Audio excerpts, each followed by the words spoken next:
Boa noite a todos.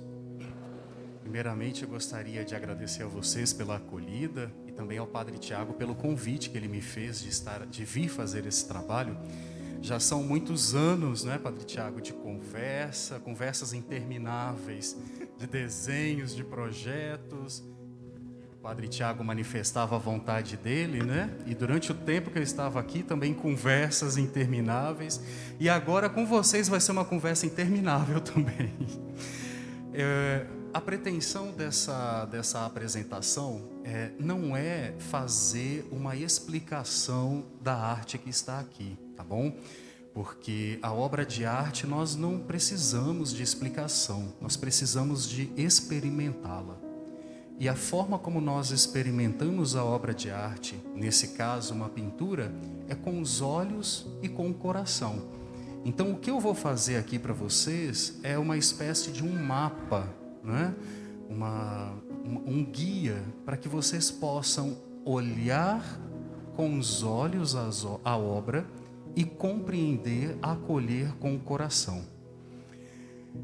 A arte litúrgica, ela é uma constante lâmpada acesa diante de nós, ajudando nossos olhos a vislumbrar o mistério que celebramos aqui e também a conhecer a nossa mais íntima essência. De onde viemos, o que somos e para onde vamos? A nossa existência como seres humanos tem gerado interrogações profundas e tentativas de respostas desde muitos séculos atrás.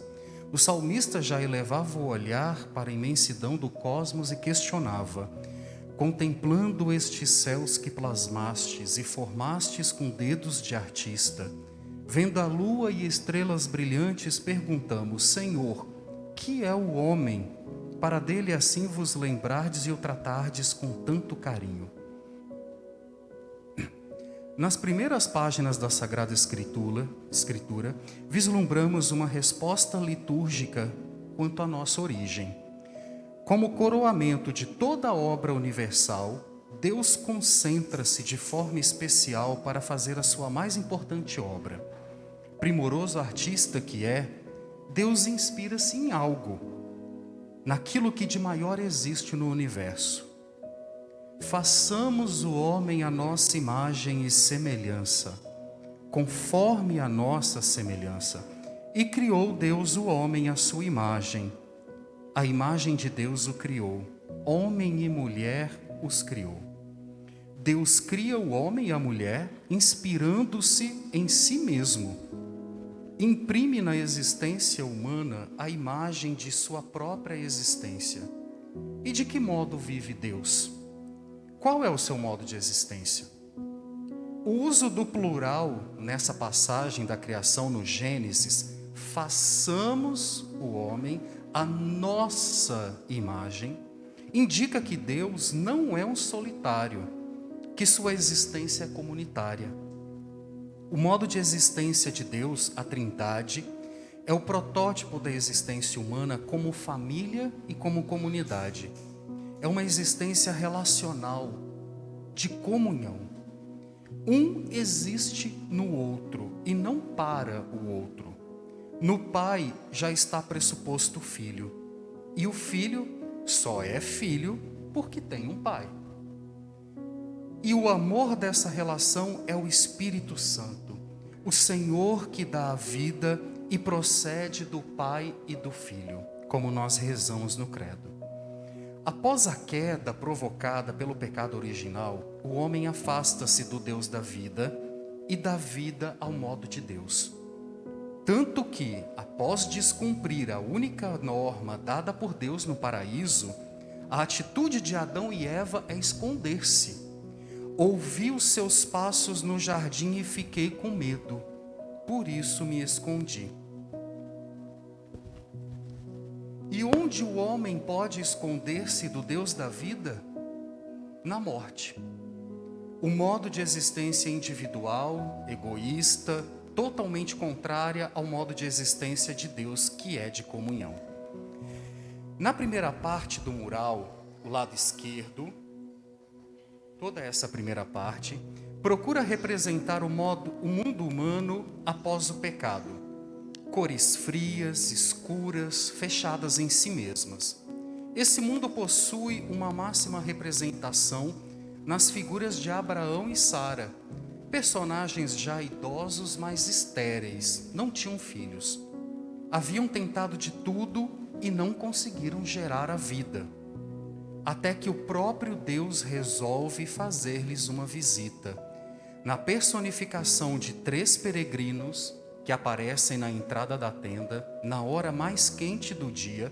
Abraão reconhece a imagem de Deus e imediatamente os acolhe e se põe a servi-los, preparando-lhes um grande banquete.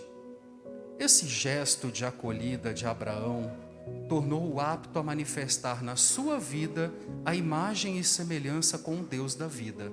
Abraão torna-se pai. O acolhimento da vida de Deus é a única possibilidade do homem para sair da escuridão e da esterilidade da sua existência. Mais que a geração de um filho, Abraão dá início na história ao povo de Deus. Os padres da igreja leram nesse episódio do Antigo Testamento a manifestação corpórea da Santíssima Trindade. E aqui neste mural é a que ilumina e dá vida a esse lado obscuro da composição. Vejam que existe um círculo de luz em torno da Trindade que ilumina o mundo escuro. A figura da esquerda, velada por um grande manto, que garante um velar também às outras pessoas, é a representação do Pai. Sua mão direita, estendida e destacada sobre as vestes brancas, indicam o modo pelo qual ele se deu a conhecer em todo o Antigo Testamento. É o Deus que faz, que opera maravilhas, que se dá a conhecer pelas obras de sua mão. A criação, o resgate do Egito e tantas outras obras, levando o salmista a cantar: a mão direita do Senhor fez maravilhas, a mão direita do Senhor me levantou. Não morrerei, mas ao contrário, viverei para cantar as grandes obras do Senhor. A figura central é o Filho, tendo a mão em posição ad locutio, que é uma expressão latina para designar aquele que vai falar. É a palavra que se faz carne e na carne revela-nos tudo de Deus. O Pai olha para ele e a ele manifesta todo o seu amor, a fim de que nos amemos uns aos outros como ele nos amou. Em um dos colóquios com o Padre Tiago, durante a execução da obra, ele esclarecia essa dinâmica do amor de Cristo e quanto é grande a sua novidade. Como que Cristo nos amou? Na mesma medida que o Pai o amou. Como o Pai me amou, eu vos amei. A grande iluminação do mundo humano começa quando somos capazes de amar com o amor do Pai, que não poupa nenhum esforço para socorrer, restaurar, elevar e salvar. O Espírito Santo, personagem da direita, olha para a Virgem. Olha para a Virgem, para aquela que acolherá a sua ação e tecerá na humanidade. E tecerá a humanidade para o Verbo de Deus. Pela ação do Espírito Santo, a comunhão da Trindade se estenderá também à humanidade.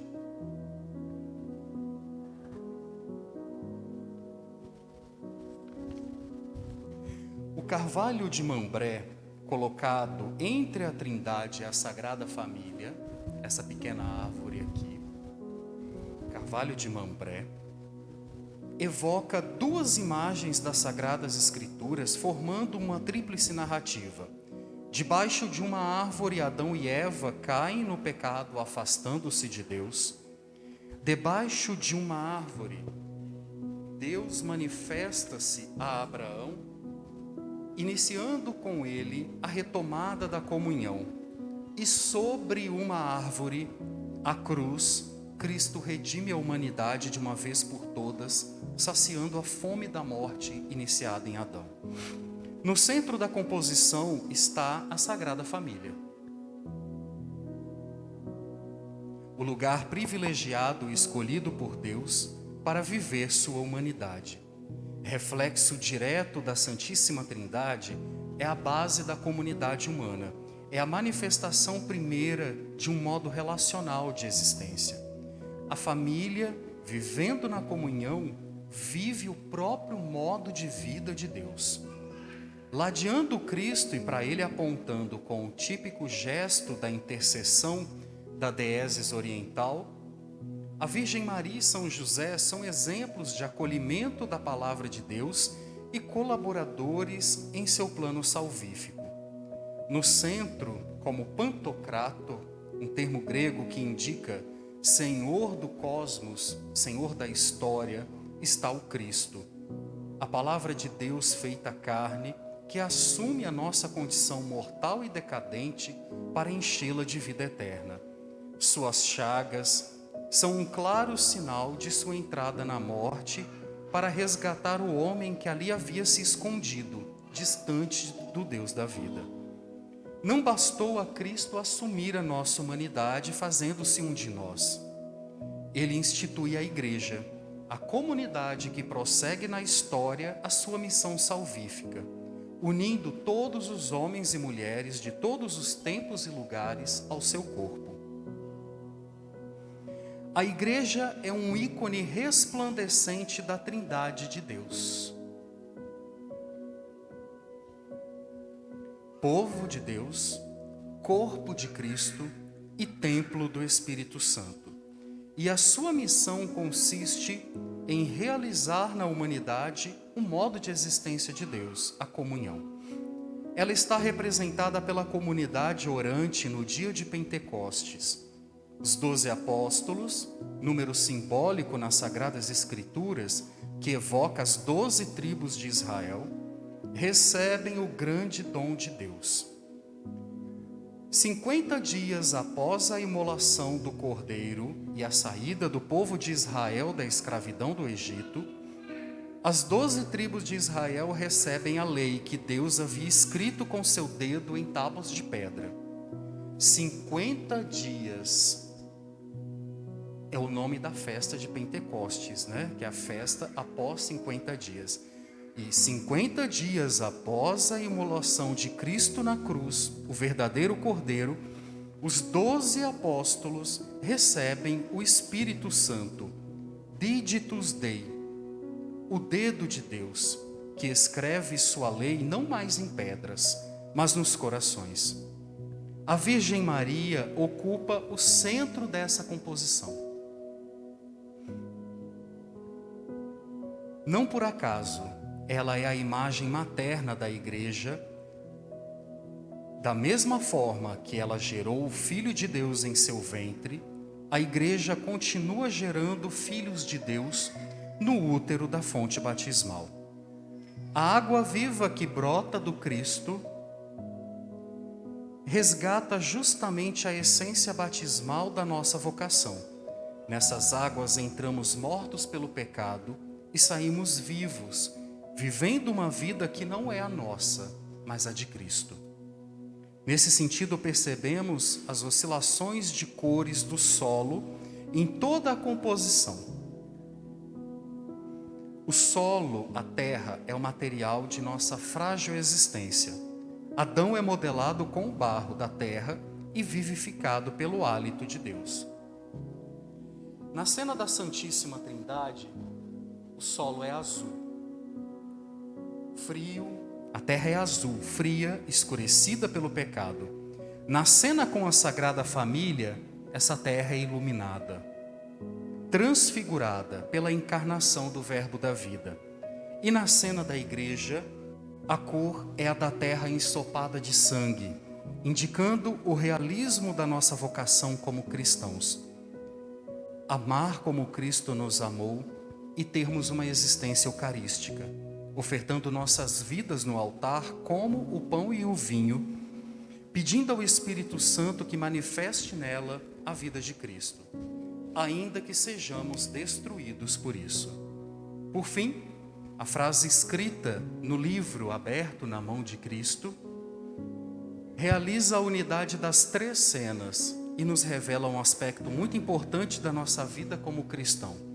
Como o Pai me amou, eu vos amei. A experiência que Cristo tem no seio da Trindade, ou seja, a sua vida como filho amado do Pai, Cristo a vive de forma profunda no seio da Sagrada Família e a comunica inteiramente à Igreja, que é o seu corpo.